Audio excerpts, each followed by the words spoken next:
задаться вопросом, кто он? Человек Востока или Запада? 高尔基只有浸润在这种多元的民族环境中，就自然而然形成了一种对于宗教宽容的态度。用今天的话说，就是一种包容性。身处这样的多元环境，他也开始思考自己的身份地位，我究竟属于西方还是东方？ На протяжении всей жизни он часто с удовольствием подмечал в себе восточные приметы, подчеркивал, что у него монгольские скулы, азиатские черты лица, носил тюбетейку и китайский халат. 他一生中常常乐意于去留意自己身上的一些东方性的外貌，比如他强调自己有着蒙古人一样的颧骨，还有亚洲人的面部特征。他也经常会戴一些东方的这种达达的小圆帽，还有中式的长袍。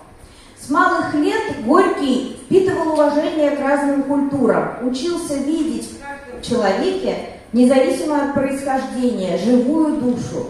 Именно здесь, на Волге, среди простых людей, складывалась искренняя любовь и пристальное внимание к человеку, которое определило все его творчество.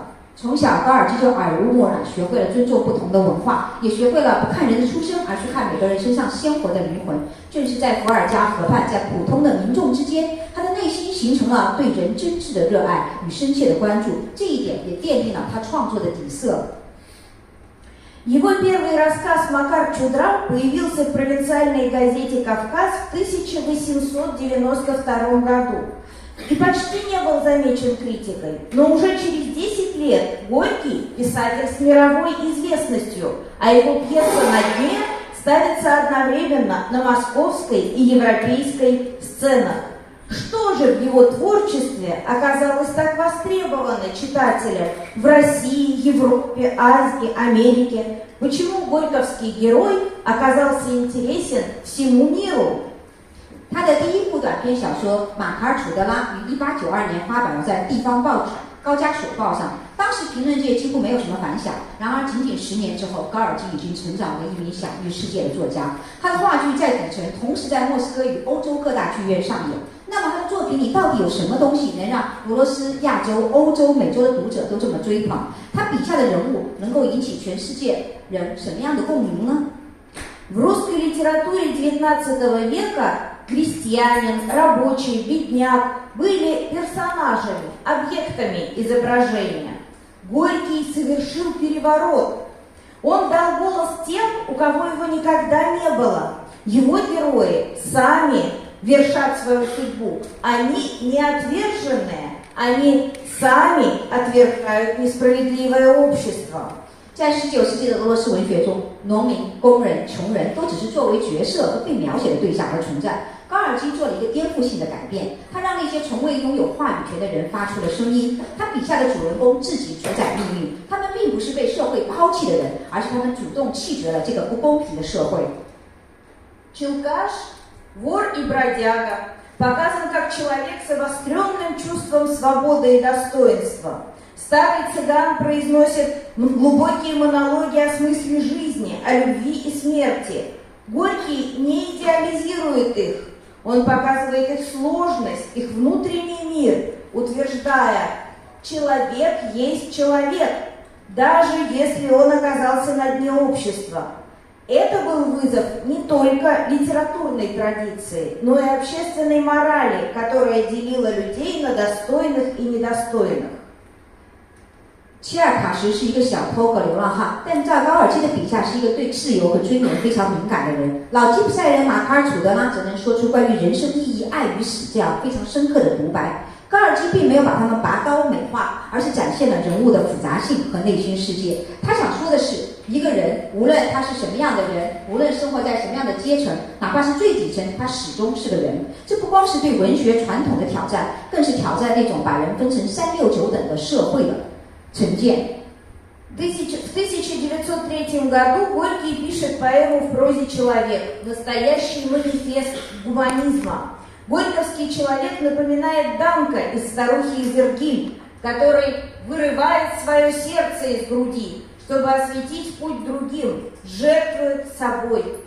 Горький пишет: «Я видел, как человек шел вперед, и все, что было на пути его, он превращал в орудие для своей победы». Но это шествие не одинокое. Он тянет за собой других, которые должны стать такими же великолепными и могущественными. Это bесконечная вера в человека, в его силы и возможность, и есть сердце горьковского гуманизма. 1903年，高尔基创作了散文诗《人》，这可视为其人本主义思想的一份宣言书。诗中塑造的人令人联想到伊泽吉尔老婆之中的丹科，丹科从自己的胸膛中掏出了心脏，为他人照亮前路，以自我牺牲成就他人。高尔基写道：“我看见人向前走去，凡他所遇到的一切，石头、铁、语言、火焰，皆被他转化为夺取胜利的武器。然而这一行绝非孤独之旅，他牵拉着身后的众人，而这些人也必将成为同样伟大而强悍的存在。”这种对人的力量的与潜能的无尽信念，正是高尔基人道主义的内核所在。В романе «Мать», хорошо известном нашей аудитории, главная героиня не борец, а простая, неграмотная, измученная жизнью женщина Пелагея Ниловна. Ее мир ограничен кухней и церковью. Но когда ее сын Павел встает на путь революционной борьбы, Ниловна меняется, учится грамоте, начинает понимать, что за пределами дома есть другой мир, мир борьбы и надежды. 那么在座的诸位可能都非常熟悉高尔基的长篇小说《母亲》。小说写于1906年，主人公是并非一个革命者，而是一个普普通通没什么文化、被生活压得喘不过气来的农村妇女尼诺夫娜。从前她的生活圈子就仅仅有厨房与教堂，可是当她自己的儿子巴维尔踏上革命道路之后，尼诺夫娜开始转变。她学习认字，慢慢地意识到家门外还有另外一个世界，一个充满斗争和希望的世界。Так, благодаря новым идеям и общению с образованными людьми, в ней происходит внутренний перелом. Она приходит к социализму. Горький показывает, что даже самый скромный человек способен преобразовать мир, если он пробуждается к действию. 高尔基通过与新思想的接触和有文化人的接触，尼诺夫娜的内心经历了转变，走上了社会主义的道路。高尔基向世人证明，即使是最平凡的人，一旦觉醒并付诸行动，便拥有改造世界的力量。这就是普通人所能做出的英雄气概。尼诺夫娜一生印证了高尔基那句著名的论断：生活中永远留有建功立业的余地。这也是这位作家留给我们最重要的启示：伟大不在于凌驾于众人之上，而在于身处人民之中，躬身实干。Это героика обычного человека, который делает свой выбор. Судьба Ниловны подтверждает известный тезис Горького: в жизни всегда есть место подвигу. И в этом один из главных уроков писателя. Величие не в том, чтобы быть выше других, а в том, чтобы быть среди людей и действовать. 尼诺夫娜用一个普通母亲沉变为一个革命儿子母亲的形象，告诉我们每一个人都有可能通过实实在在的行动来改变自己的处境，改变自己的精神面貌。Горький никогда не изменял своему главному принципу. Человек ценен сам по себе, независимо от социального статуса, образования или происхождения. В каждом скрыта искра, способная разгореться в пламя. И задача художника – пробудить эту искру. Именно так Горький понимал гуманизм, не как жалость, а как требование уважения к человеческому достоинству и активного действия. 高尔基从未背离自己的核心原则：人的价值在于其本身，无论其社会地位、教育程度或者出身如何，每个人的内心其实都有一颗火种。而艺术家的使命就是让唤醒这颗火种，让它熊熊燃烧。这正是高尔基对人道主义的理解，他不是施舍同情，而是要尊重人的尊严，并且鼓励人去行动。Этот гуманизм никогда не был абстрактным. Он питался живым опытом человека, который сам прошел через дно и поднялся. Но как сам Горький достиг этого? Как босой мальчишка из русской провинции превратился в одного из самых образованных людей эпохи? Ответ в его книгах, в его отношении к знанию. 高尔基的人道主义并不是空洞的理论，它来自鲜活的人生经历，来自一个从底层针扎爬起来的人的真实生活体验。可是高尔基本人是如何做到这一点的呢？一个来自偏远地区的穷小子，后来怎么就能成为那个时代最有学识的人之一呢？答案就藏在他的书里，藏在他对知识的态度之中。Первый факт, который поражает, у Горького было всего 2 класса начального образования. Все остальное он добыл сам. Книгами, опытом, упорством. В Российской империи у простых людей практически не было доступа к университетам. Но именно это отсутствие формального образования сделало его стремление к знанию почти одержимым. Он понимал, что книга не роскошь, это единственный шанс на новую жизнь. 首先令大家都吃惊的是，高尔基其实只上过2年的小学，其他的一切都是他自己靠读书、靠历练和坚韧不拔的毅力获得的。在当时的沙皇俄国，普通人根本就没有机会上学，但正是因为没有上过学，才使得他对知识的渴求近乎痴迷。他深知书并不是奢侈品，而是改变命运的唯一出路。В автобиографической трилогии «Детство в людях. Мои университеты» показана история взросления, будни суровой русской жизни. Главный герой Алеша уходит из дома, работает помощником в магазине обуви, учеником чертежника, поваренком на пароходе, терпит побои, голод и унижение. В той среде, где пьянство, драки и беспросветная тоска были нормой, мальчика спасает только книга. Она становится окном в другой мир, где есть смысл, красота и надежда. 在自传3部曲《童年在人间我的大学》中，展现了一个少年的成长历程以及严酷的俄罗斯生活的日常。主人公阿廖沙离家谋生，先后当过鞋店伙计、绘图员学徒，在轮船上搬过厨，他挨过打、忍过饥、受过屈。但就在那样一个酗酒斗殴、苦闷无望的环境里，唯一拯救这个男孩的就是读书。他成为他通向另外一个世界的窗口，那里的人生有意义、有美、有希望。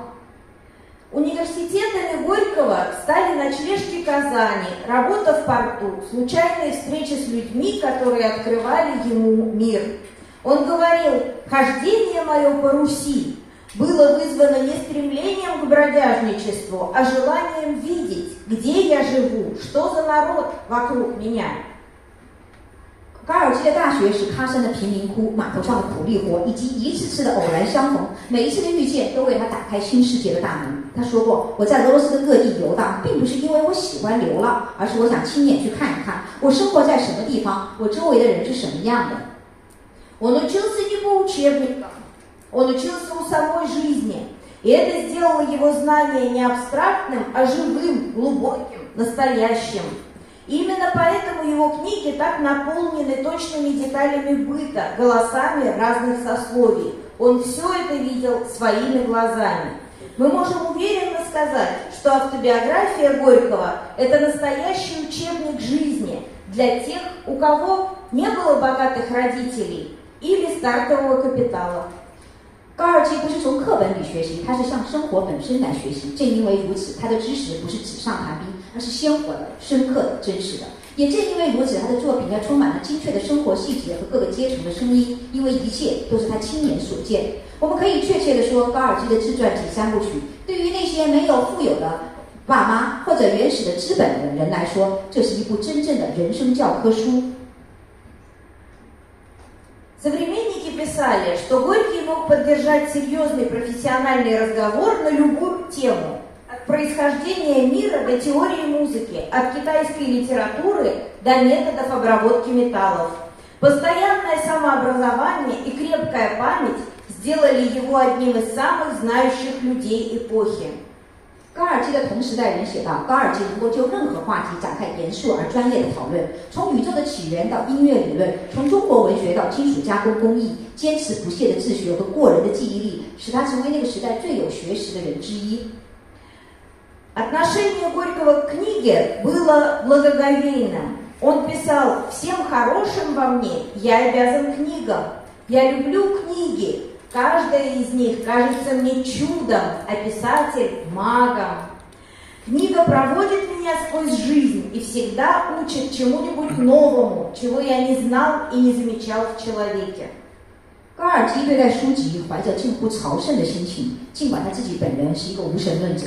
我身上一切好的东西都归功于书，我爱书，每一本书在我的眼里都是一个奇迹。作家就是魔法师，书籍引导我走过人生，它总会教会我新的东西。一些我在人的身上未曾知晓、未曾留意过的东西。Его личная библиотека, которую вы видите на слайде, хранится сегодня в Московском доме-музее и насчитывает 12 тысяч томов. Но это не просто собрание. Шкафы сделаны по чертежам самого писателя. Издания расставлены по тематическим разделам, которые он выделял сам.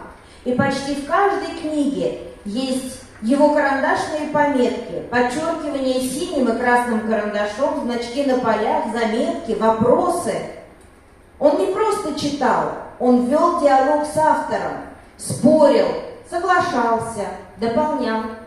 大家看到屏幕上，这个就是目前保存在高尔基故居博物馆中的高尔基的私人藏书。藏书一共有12000册，但这些不只是简单的把书集中摆放，书柜是按照高尔基自己设计的图纸定做的，书也按照他自己划分的主题来分门别类的摆放。每一本书上都留有作家的铅笔批注，蓝笔与红笔画出的下划线、页边记号、心得笔记，还有问题。每种颜色都有特定的含义。他并不是简单的在读书，他是在与作者发生交流，争辩观点，表示赞同或者补充看法。Важно, что библиотека никогда не была для Горького личным сокровищем. Он не просто собирал книги для себя, он щедро делился ими с другими. В начале 20 века он организовывал читальни и помогал городским и сельским библиотекам. А в советское время за его счет в разные концы Советского Союза отправлялись десятки тысяч томов. Он мечтал, чтобы знание, которое он добывал с таким трудом, стало доступно другим. 关键的是，高尔基从来不把藏书当作是自己的私人财富，他并不仅仅是在给自己囤书，他也慷慨地与他人进行分享。早在20世纪初，他就办过公共阅览室，扶持过城市和乡村的图书馆。到了苏联时期，他又自掏腰包往苏联各地寄送数万册藏书。他梦想着自己历尽艰辛所获得的知识，可以被许多人普普通通的人能够获取。Пройдя путь от обитателя ночлежки до писателя мирового уровня, Горький поставил перед собой задачу, которая по масштабу не уступает его литературному подвигу – соединить разобщенное человечество через культуру. Приступая к этому разговору, нам нужно понять философскую основу его действий. 高尔从技术的大通铺的底层人成长为一个世界级的作家以后，高尔基给自己设定了一项任务。这个任务的目标规模丝毫不亚于他的文学创举。他想用文学将四分五裂的人群连结起来。在展开这个话题之前，我们需要先理解他的行动根源。Горький был глубоко убежден, подлинный прогресс возможен лишь через объединение интеллектуального, культурного, психологического опыта всего человечества. Это главная проблема, которую предстоит преодолеть – разобщенность людей, наций, языков. 高尔基深信，真正的进步只能通过整合全人类在知识、文化和心理方面的经验才能实现，而最需要克服的问题是人与人、民族与民族、语言与语言之间的隔阂。Но Горький не был кабинетным мыслителем. Он перевел эту идею в практическую плоскость, и одним из наиболее важных его проектов стало создание издательства «Всемирная литература». 但高尔基并非是一个闭门造车的空想家，他把这个理念切实地付诸了实践。他最为关键的一个事业就是创办世界文学出版社。Представьте себе, 1918 год, послереволюционный Петроград, голод, холод, разруха, гражданская война. И в этой ситуации Горький основывает издательство с небывалой по масштабу задачей. Оно должно выпустить сотни томов мировой литературы от античности до современности. Английский писатель Герберт Уэллс, посетивший Петроград в 1920 году, был потрясен и назвал этот проект немыслимым начинанием в непостижимой стране. 请大家想象一下，当时是1918年10月革命之后的彼得格勒，饥荒、严寒，遍地废墟，国内内战硝烟四起。就在这样艰难的处境下，高尔基创办了一家出版社，而且目标宏大，史无前例。那他要出版数百卷世界文学著作，时间的跨度从古代一直延续到当代。英国作家赫伯特·威尔斯在1920年访问彼得格勒，深受震撼。他称这个项目是在一个不可思议的国家里竟开展了一项无法想象的创举。И действительно, это акт веры в культуру, которая сильнее голода и смерти. Горький доказал, что даже в самые темные времена человек может строить мосты между мирами, если у него есть воля и знания. 事实也确实如此，但这实际上表现了高尔基相信文化的力量，相信文化能够战胜饥饿和死亡。高尔基证明了一点，即使在最黑暗的时代，一个人只要有意志、有知识，就能在世界的鸿沟之间架起桥梁。Вот что он писал в предисловии к каталогу. Все вместе книги составят обширную историко-литературную хрестоматию, которая даст читателю возможность подробно ознакомиться со всем ходом литературной эволюции. В дальнейшем всемирная литература намерена ознакомить русский народ с литературой средних веков, литературой России и других славянских стран, а также с образным мышлением и словесным творчеством Востока, с художественной литературой Индии, Персии, Китая, Японии, арабов. 那么大家在屏幕上看到，他在出版的目录前言中写道：所有的这些书籍合在一起，将构成一部内容浩瀚的历史文学读本，使读者能够按照历史脉络详细地了解文学演进的完整过程。未来世界文学丛书还计划让俄罗斯人民了解中世纪文学、俄罗斯以及斯拉夫各国的文学，还有东方的形象思维与语言艺术，包括印度、波斯、中国、日本和阿拉伯国家的文学作品。Обратим внимание на эту деталь. Горький не отдает предпочтения ни Западу, ни Востоку. Для него равноценны Гёте и Хафиз, Диккенс и китайские классики. В этом проекте он впервые в мировой практике попытался создать панораму всей человеческой культуры, без иерархии, без деления на главные и второстепенные литературы. 这里有一个原则性的细节需要大家注意，高尔基从来没有给西方或者东方任何一方以优先的地位。在他看来，歌德与哈菲兹、狄更斯与中国的经典老子是不分伯仲的。在这个项目中，他首次在世界出版实践中尝试构建一幅全人类文化的全景图，不给文学划分等级主次。Издание сборников «Литература Востока», антологии китайской лирики и других книг имело огромное значение для взаимопонимания культур Востока и Запада.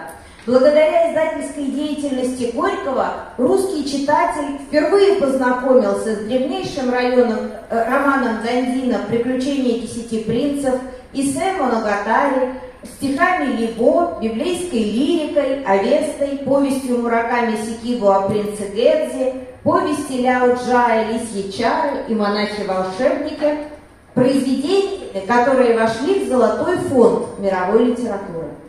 东方文学文集、中国抒情诗选等书籍的出版，对于东西方文化相互理解具有重大的意义。得益于高尔基在世界文学出版社的工作，俄罗斯读者首次接触到了印度最古老的小说《十王子传》、李白的诗歌，还有指示部的《源氏物语》、蒲松龄的《聊斋》以及泰戈尔的诗歌。这些作品均被纳入世界文学的黄金宝库。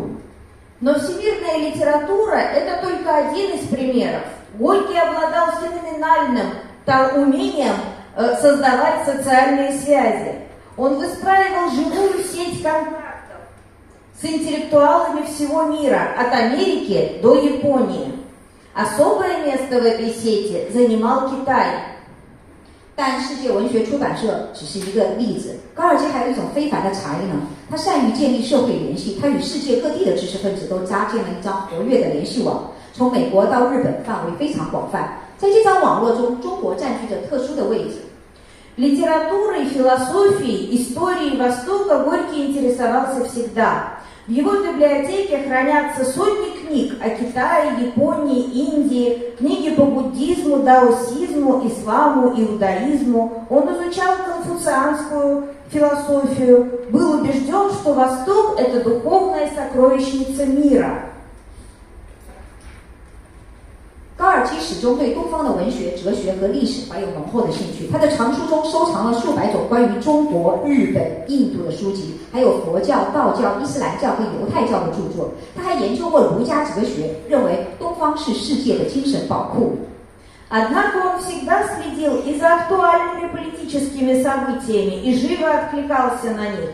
Горький приветствовал распад колониальной системы в Азии и социально-политические сдвиги в Китае, Индии, Японии, Персии, Турции и других странах. 同时，高尔基也始终关注当下的政治事件，并积极予以回应。他对亚洲殖民体系的瓦解以及中国、印度、日本、波斯、土耳其等国的社会政治变革都持有欢迎态度。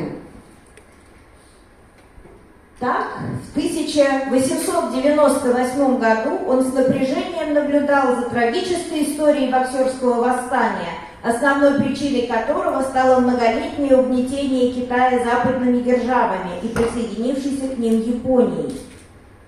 例如，1898年，高尔基密切地关注着义和团运动这场悲剧性的历史。这场运动的根本原因是西方列强与加入其行列的日本对中国的长期压迫。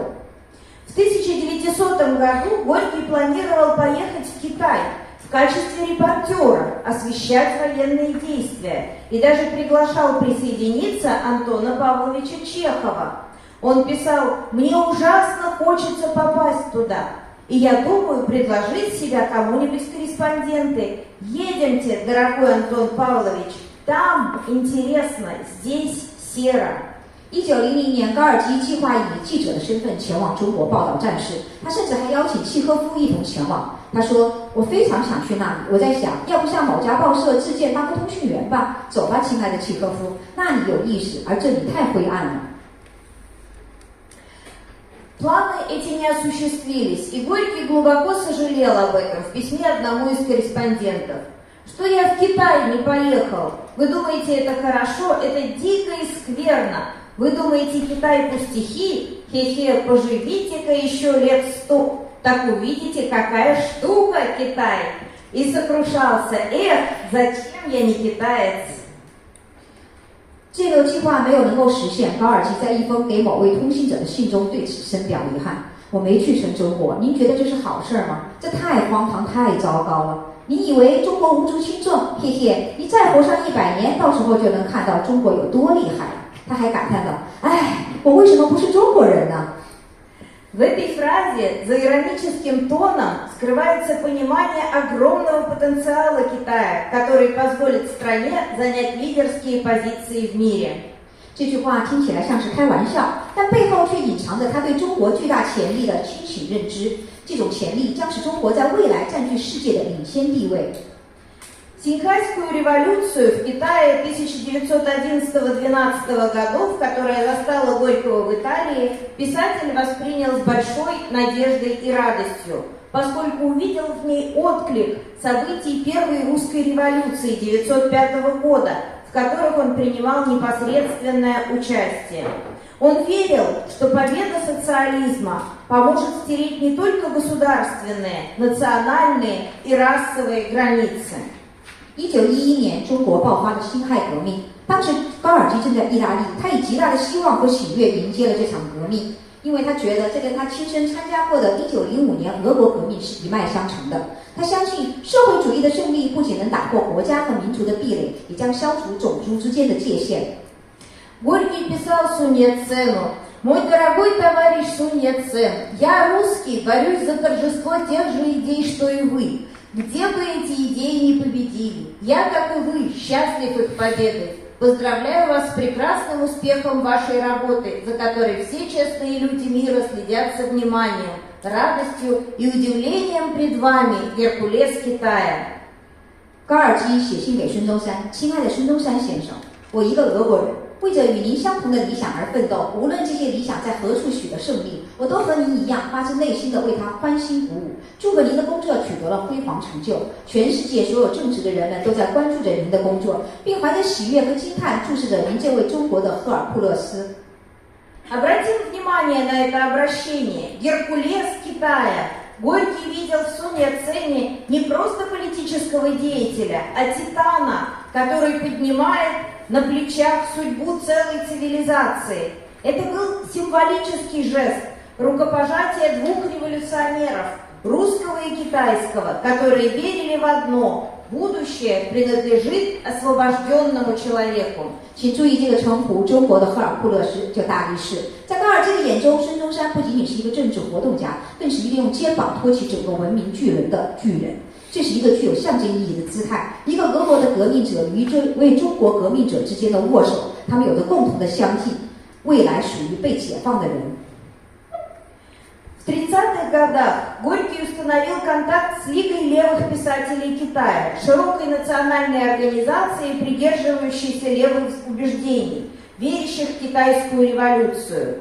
Лига была создана в 30-м году по инициативе великого китайского писателя Лу Синя и объединила прогрессивных и талантливых представителей литературных обществ Китая. Изучение литературы, Мао Дунь, творчество, Юй Да Фу и солнце, Цзянь Гуан Ци.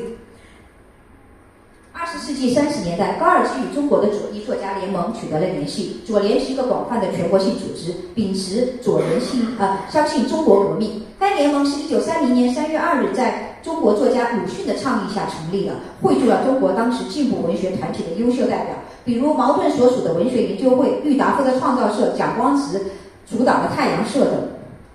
Лига боролась за свободу слова и призывала в письме против белого террора в Китае, против прямого и косвенного гнета империализма, против ареста и казни писателей и мыслителей, против массовых убийств, совершаемых нанкинским правительством, против гоминдановского фашистского гнета в области культуры. Мы призываем вас помочь нам защитить литературный фронт в Китае, защитить борющиеся и эксплуатируемые китайские массы, защитить китайскую революцию.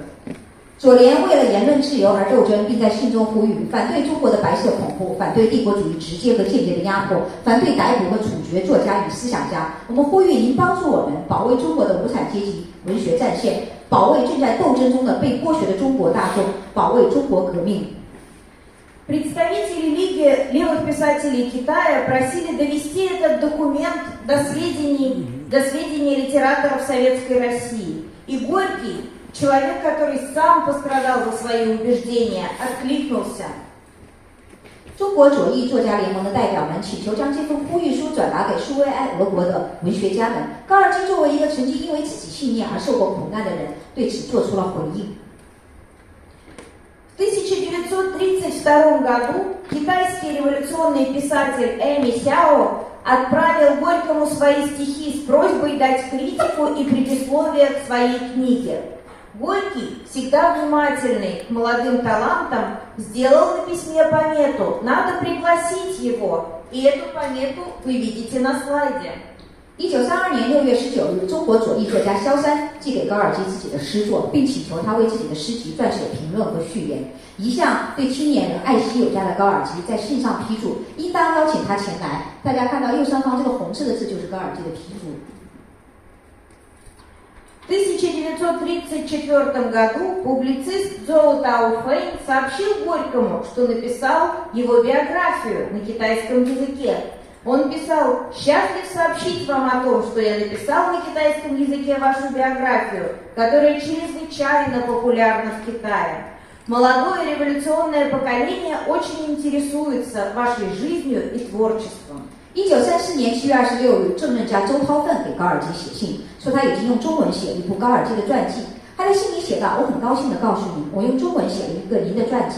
这本书在中国非常受欢迎，年轻的革命一代对您的生活和创作非常感兴趣。” После вторжения Японии в Шанхай вдова Сунь Яцена Сунь Цинлин написала воззвание о помощи Китаю и обратилась в антиимпериалистическую лигу.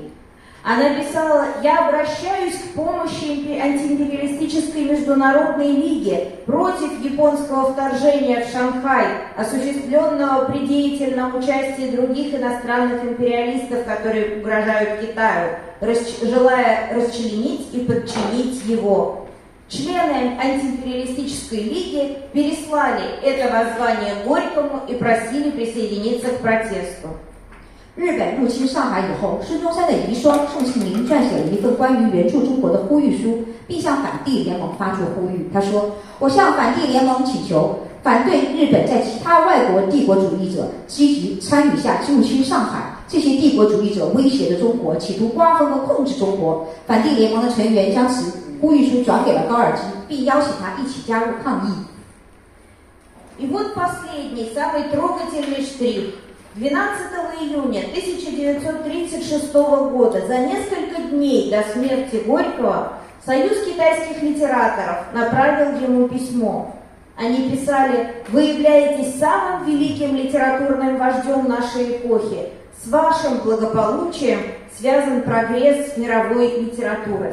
最后还有一个令人动容的细节：1936年6月12日，就在高尔基去世的前几天，中国文学家协会给他发来了一封信，信中写道：“您是我们这个时代最伟大的文学领袖，世界文学的进步与您的安康息息相关。” Эти письма не просто архивные документы, это живые голоса людей, для которых Горький был ориентиром.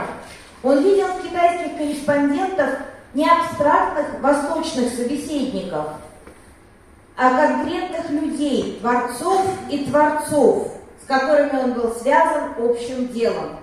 这些信件不只是一份份的档案文献，它们也是鲜活的声音，来自那些将高尔基视为精神坐标的人们。他们在中国通信者的身上看到，不是抽象的东方对话者，而是一个个具体的人，是斗士，也是创造者。高尔基与他们因为共同的事业而连接在一起。Горький познавал другие культуры не только через слово, через письма и книги, но и через материальный, вечный мир.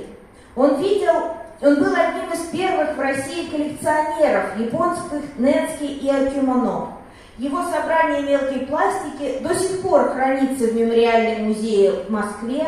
Коллекция включала эмалированные вазы, шкатулки, восточную мебель, статуэтки, фарфор, изделия из минералов. 高尔基了解其他的文化，不仅仅通过文字、通信和阅读，也是通过物质的有形的物件。他是俄罗斯最早收藏日本根付和置物的人之一。他收藏的小型雕塑至今仍保存在莫斯科的故居博物馆中，藏品包括了珐琅花瓶、首饰盒、东方家具、雕像、瓷器、矿石制品等。Писатель досконально изучал каждый предмет своей коллекции, его историю и символику, и мог рассказывать о них часами. Он видел в них воплощение той духовной утонченности, которую Запад, по его мнению, утратил. Восточная коллекция Горького – это не просто собрание редкостей, а зримая модель диалога культур, где каждая вещь говорит о глубоком уважении к творческому гению Востока. 高尔基会仔细研究自己收藏的每一件物品，探究其历史和象征意义，并能一连讲上好几个小时。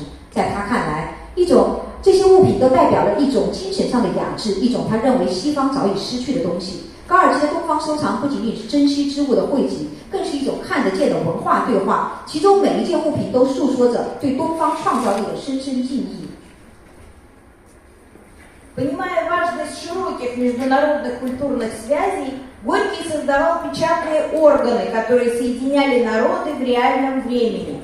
Так, в 1930 году он основал журнал «За рубежом» для систематического знакомства советского читателя с жизнью капиталистического мира.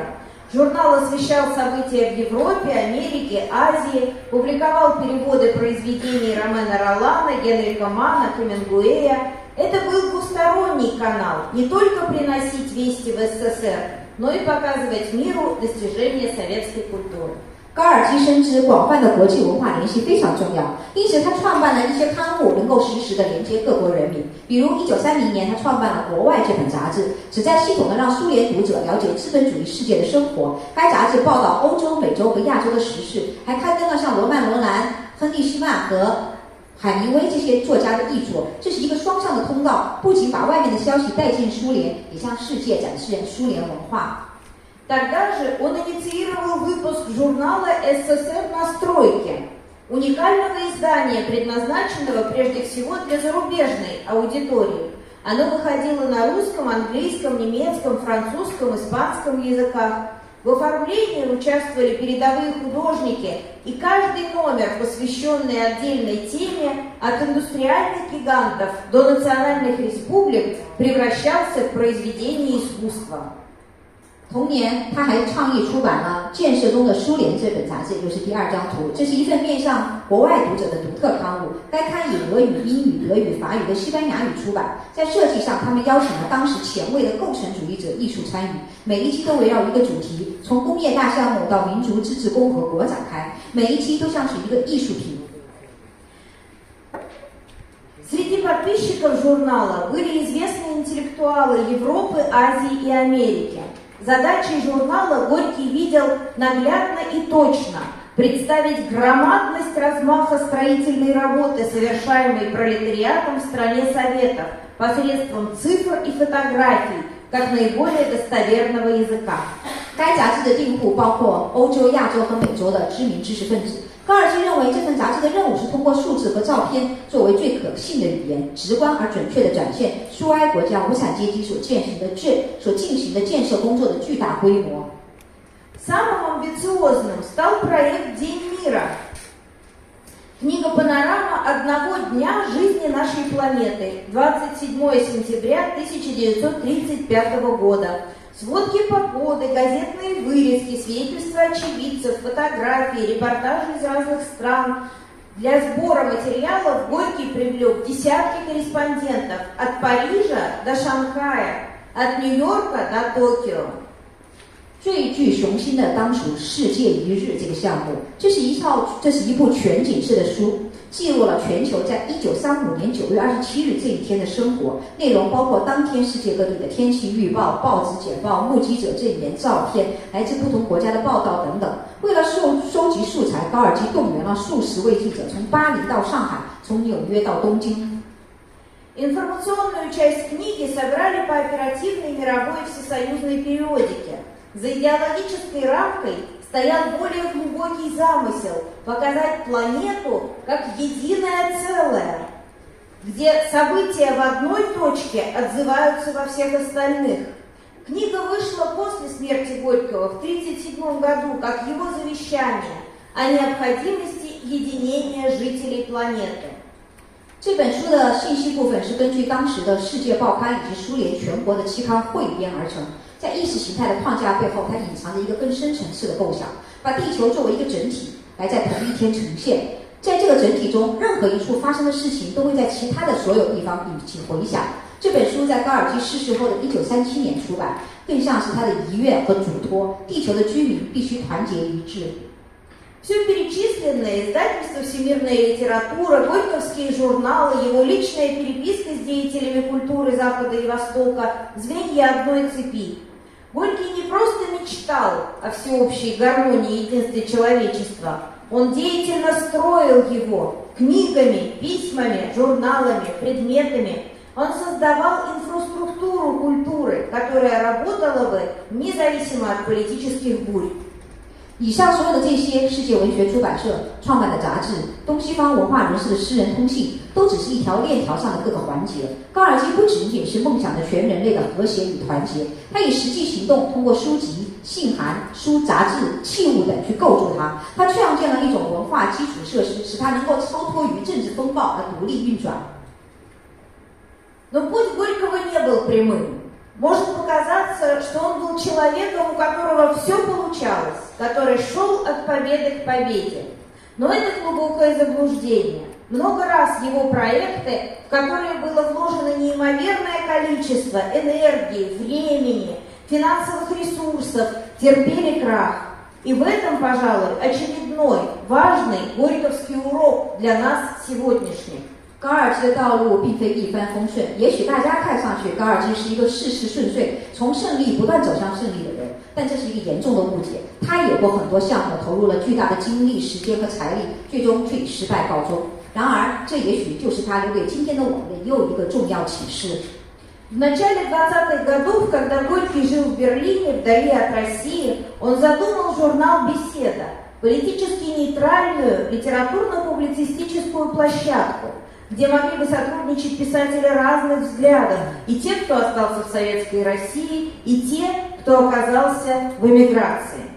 20世纪20年代初，旅居柏林、远离故土的高尔基萌生了创办刊物《交谈》的构想。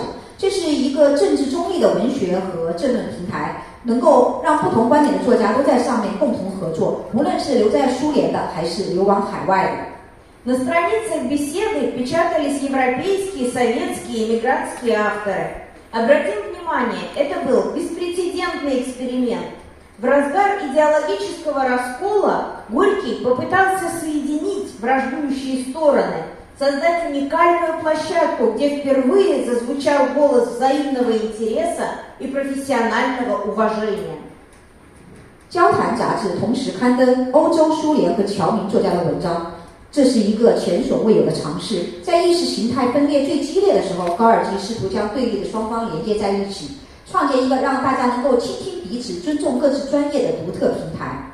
По ряду причин финансовых, цензурных, политических вышло всего несколько номеров журнала, но Горький не впал в отчаяние и не стал проклинать судьбу. Он сосредоточился на литературе, он продолжал обширную переписку с Востоком и Западом, выстраивая новые контакты, а приобретенный опыт использовал впоследствии для организации следующих проектов – журналов «Наши достижения», за рубежом СССР на стройке. 由于一系列资金、审查、政治等方面的原因，这本杂志仅出版了几期就停刊了。但高尔基并没有陷入绝望，也没有怨天尤人，他将重心重新转回文学，同时继续与东方和西方保持广泛的通信，建立新的联系，并将所积累的经验用于接下来的组织的一些项目，比如《我们的成就》、国外建设中的苏联等杂志中。Какой вывод мы можем сделать из всего этого? Какой практический урок можем извлечь? Горький не был фаталистом, он не верил, что судьба предопределена. Он считал, что поражение – это лишь основа для нового старта. Наверное, он мог бы уверенно сказать: неудача – мать успеха. И сегодня, в эпоху перемен, когда рушатся старые институты, когда многие теряют опору, Горький напоминает нам: главное не избежать падения, а научиться вставать. И это умение, это жизнестойкость, возможно, и есть самое ценное, что мы можем взять из его биографии. 从这一切中，我们能得出什么结论？能吸取什么样的实际的经验教训呢？高尔基不是一个宿命论者，他不相信命运天定，他认为失败只是重新开始的基础。也许他可以自信地说，失败是成功之母。时至今日，身处变革的时代，旧的体制在瓦解，不少人都失去了精神依托。而高尔基提醒我们，最重要的不是避免跌倒，而是学会爬起来。而这种能力，这种生命的韧性，或许正是我们能从他的人生经历中获取的最宝贵的东西。Но что толкало Горького вперед? Что давало ему силы не просто восстанавливаться, а идти дальше, масштабировать свои проекты? Ответ прост – вера в будущее. Горький был одержим идеей прогресса, не только технического, но прежде всего человеческого, социального. Он верил, что человек способен перестроить не только общество, но и самого себя. Его футурология была глубже социальной утопии. Это была философия активного, творческого отношения к миру и собственной природе. 但究竟是什么推动高尔基不断前行？是什么给了他力量，让他能够从挫折中恢复，还能继续走下去，并且把项目越做越大？答案很简单，那就是对未来的信念。高尔基始终执着于进步的理想，不仅仅是技术的进步，更是人的进步、社会的进步。他相信人不仅能够改造社会，也能够改造自己。他的未来观比社会乌托邦观更加的深刻，它是一种积极的、创造性的对待世界和对待自身天性的哲学。В начале XX века под влиянием русских мыслителей, веривших в силу науки и общего труда, Горький сформулировал важные философские положения, идею значимости коллективного опыта и единения людей в труде, убежденность в возможности овладения природными стихиями и даже в будущей победе над смертью.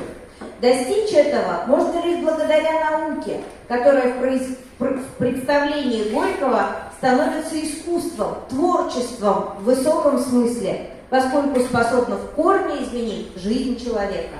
20世纪初，在一些相信科学力量和共同劳动的俄罗斯思想家的影响下，高尔基提出了几个重要的哲学观点。集体经验很重要，人们应该在劳动中团结起来，能够掌控自然力，甚至未来还能战胜死亡。但这一切只有通过科学才能够实现。在高尔基看来，科学已经升华为艺术，升华为一种高级意义上的创造，因为它能够从根本上改变人的生活。Будучи убежденным социалистом, он воспринимал это понятие с философских, а не только социально-экономических позиций. Социализм, писал он, есть великий процесс собирания раздробленных жадностью, пошлостью, ложью, злобой людей в единого великого человека, прекрасного, внутренне свободного, цельного. И утверждал, только социализм обновит жизнь мира, и он должен быть религией рабочего. 作为一位坚定的社会主义者，高尔基并非从社会经济角度来解释这一概念，他是从哲学的高度来把握它。社会主义是一个伟大的过程，把那些被贪婪、庸俗、谎言和仇恨所分裂的人们汇聚成一个统一的伟大的人，一个美好的内心自由的完整的人。他断言，只有社会主义才能让世界的生活焕然一新，它应该成为劳动者的信仰。Путь к преображению человека Горький видел прежде всего в коллективном труде. Уже в повести «Фома Гордеев» 1899 год писатель интуитивно показывает спасение от обессиливания личности в напряженной общей работе, где все ощущают восторг единения.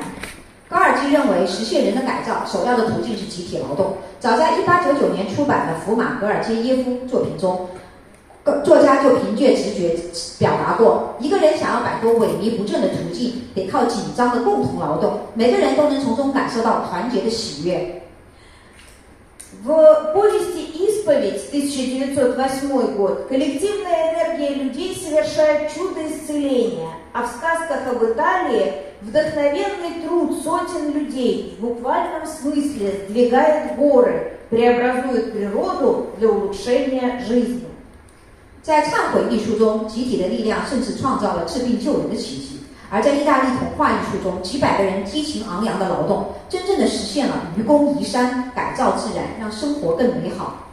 В мемуарном очерке о поэте Александре Блоке он излагает свою футурологическую фантазию представить человека аппаратом, который притворяет мертвую материю в психическую энергию, а в отдаленном будущем превратить весь мир в океан чистой мысли. Для Горького это был логичный финал сознания, победы сознания над материей.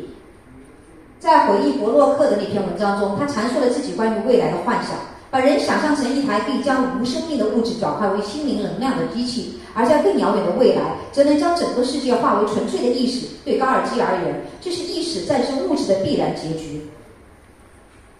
Вернувшись в СССР в 1928 году, Горький отправился в поездки по стране, чтобы увидеть преображенную страну и нового человека. В советских стройках века Днепрогэс, Беломорско-Балтийский канал, Байкало-Амурская магистраль Горький увидел реализацию своей давней мечты. 1928年重返苏联后，高尔基启程游历祖国各地，实地目睹历经蜕变的国家与苏维埃新人。当他站在第聂伯河水电站、白海波罗的海运河、贝阿铁路这些苏联的世纪工程面前时，他看到自己多年的夙愿得以实现。На Днепрострое его поразило, как воля и разум трудового народа изменяют фигуру и лицо земли, как сотни тысяч кубометров земли переносятся под руками коллективного человека, который строит для себя новую жизнь. Именно в этой коллективной работе, где каждый ощущает себя частью целого, рождается тот самый новый человек, не отвлеченный философский идеал, а живая реальность, которую Горький видел собственными глазами. 在第聂伯河建设的工地，眼前的景象深深地震撼了他。劳动人民的意志与理智正在重塑大地的形貌，成千上万方立方米的土方经由集体劳动者之手被搬动，他们正在为自己搭建崭新的生活。甚至在这种集体劳动中，每个人都能感受到自身属于整体的一环，新人由此诞生。它不再是抽象的哲学概念，而是高尔基亲眼所见的鲜活现实。Каждый новый завод, каждая электростанция – это доказательство того, что человек, вооруженный знанием и волей, способен преобразить мир.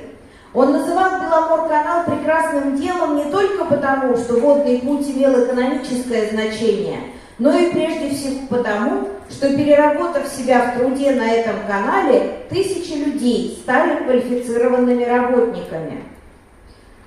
每一座崭新的工厂，每一座发电站都在证明一个事实：掌握了知识和意志的人能够创造世界。他称白海波罗的海运河为一项伟大的事业，不单是因为这条水路具有经济价值，更是因为那些在这条运河上成千上万的建设者，在运河的劳动中完成了自我的蜕变，成为了技术娴熟的劳动者。Для Горького масштабные стройки были не просто инженерными проектами, это мастерские по созданию нового гражданина, где тяжелый труд, коллективное усилие и общая цель превращали вчерашних отверженных в героев труда. 对于高尔基而言，宏大的建设工程不仅仅是项目，他们也是塑造新公民的车间。在这里，艰苦的劳动、集体的努力和共同的目标，把昔日被社会抛弃的人变成了劳动英雄。В 30-е годы Горький приходит к идее коллективного литературного труда. Он убеждал молодых авторов, коллективное дело значительнее человека. На этих основаниях он задумывал грандиозные издательские проекты, историю фабрик и заводов, историю гражданской войны, которые должны были не только описать прошлое, но и воспитать новое поколение писателей через общее творчество. Создание Союза советских писателей в 1934 году он воспринимал как путь к единению, к прекращению групповщины. 20世纪30年代，高尔基萌生了集体文学创作的想法。他说服青年作家，集体的事业比个人更伟大。在此基础上，他构思了一些宏大的出版计划，工厂史、内战史。这些作品不仅应该描述过去，更重要的是通过共同的创作来培养新一代的作家。1934年，苏联作家协会的成立被他视为结束流派纷争、走向团结的一条路径。Горький был убежден, будущее принадлежит сообществу единой судьбы, содружеству людей, которые в своем постоянном стремлении к развитию через творчество, искусство, знания и добровольный радостный труд совершенствуют мир вокруг себя и свою собственную природу, вплоть до физического бессмертия. 高尔基坚信未来是属于命运共同体的，在这个共同体里，人们能够通过创造、艺术、知识和自觉自愿的愉快劳动，不断地追求进步，不断地改造周围的世界，也改造自己本身，直到人能够获得肉体的永生。Писатель не дожил до воплощения своих самых смелых фантазий, но он оставил нам метод. Смотреть в будущее не с ужасом, а с интересом и надеждой. Видеть в технологическом прогрессе не угрозу, а инструмент. И верить, что человек способен на чудо, если он будет действовать, учиться и не бояться завтрашнего дня. 高尔基未能活着看到自己最大胆的幻想的实现，但他留给了我们一种处事的思路，面向未来，心怀好奇与期许，而非惶恐与不安。看待技术进步，应当将其视为工具，而非威胁，并且坚信，只要人们付诸行动，坚持学习，不惧来日，人类便能够创造奇迹。Так для чего Горький нужен нам сегодня? 那么今天为什么我们还需要高尔基呢？ Он нужен нам как навигатор в мире, где снова растут стены между народами, где культуру превращают в оружие, а знания в товар, где легко впасть в отчаяние или наоборот в самоуспокоенную ложь. Горький предлагает нам третий путь – действие, ежедневный упорный труд по совершенствованию самого себя и мира вокруг. 我们需要它，因为高尔基像一个导航仪在指引我们前行。今天的世界，民族之强重新筑起高墙，民族之间重新筑起高墙。文化被当作武器，知识被当作商品，人们很容易陷入绝望或者自欺欺人的谎言。高尔基为我们提供了第三条路径：行动起来，日复一日的劳动，坚持不懈地完善自己和周围的世界。Он учит нас